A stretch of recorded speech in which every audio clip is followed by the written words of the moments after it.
बहुत बहुत उनका आभार व्यक्त करती हूँ और मंत्री के जितने भी कार्यकर्ता बंधु यहाँ पर हैं उनका भी हार्दिक अभिनंदन वंदन करती हूँ।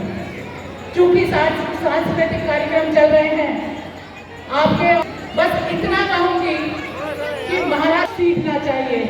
केवल ये नहीं करना चाहिए कि हमने एक कार्यक्रम कार्यक्रम किया, हम कार्यक्रम में आए और यहाँ से चले गए।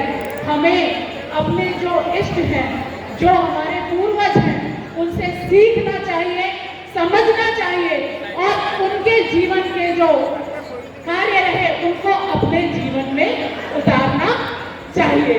क्योंकि जितना मैंने माता जी के जब बचपन में थोड़ा मुझे जितनी याद है, जितना मम्मी ने बताया, उसके हिसाब से महाराजा अमरीश जी सत्य के पीछे चला करते थे, सत्य को धारण किया करते थे और ऐसा उन्होंने सत्य धारण किया कि जब दुर्वासा ऋषि जी उनके बीच में आए तो निश्चित तौर पे महाराजा भगवान विष्णु को भी उनका साथ देना पड़ा।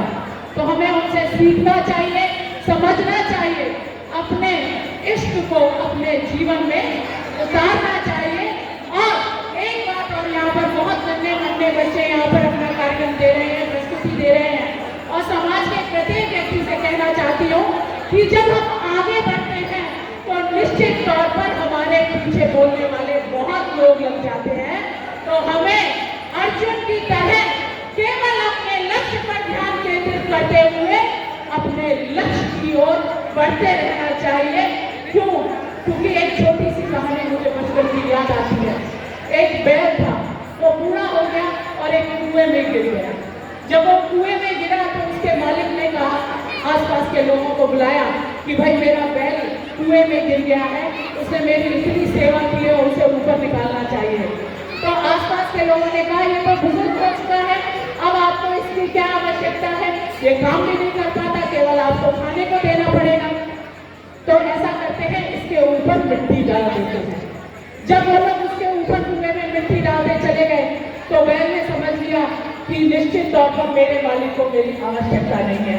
लेकिन बैल ने जो मिट्टी उसकी पीठ पे डालते गए, उस पीठ पे अपनी पीठ को हिलाता गया और उस मिट्टी को अपने पैरों के नीचे लाता गया और उस मिट्टी को ही उसने ऊपर चढ़ने का रास्ता बना लिया। तो निश्चित तौर पर हमें सीखना चाहिए, समझना चाहिए और बोलने वालों को बोलने देना चाहिए और अपने पथ पर आगे बढ़ते रहना चाहिए। क्योंकि सत्य थक सकता है, थोड़ी देर के लिए परेशान हो सकता है, लेकिन कभी भी पराजित नहीं होता है। आपने मुझे यहाँ बुलाया, आप सबका पुनः बहुत बहुत आभार व्यक्त करती हूँ और बस आपसे यही बात कहकर अपनी वाणी को विराम दूंगी कि राम को पाना है तो बंदे, राम को पाना है तो बंदे, कुछ तो करना होगा और कर्म भूमि के पथ पर अंगारों पर चलना होगा। सोचता है तू भला क्या, चुप है बैठा तू भला क्या, तेरा काम बोलेगा और कर कर में जय जय जय श्री राम बोलेगा, श्री राम बोलेगा। जय हिंद, जय भारत। धन्यवाद।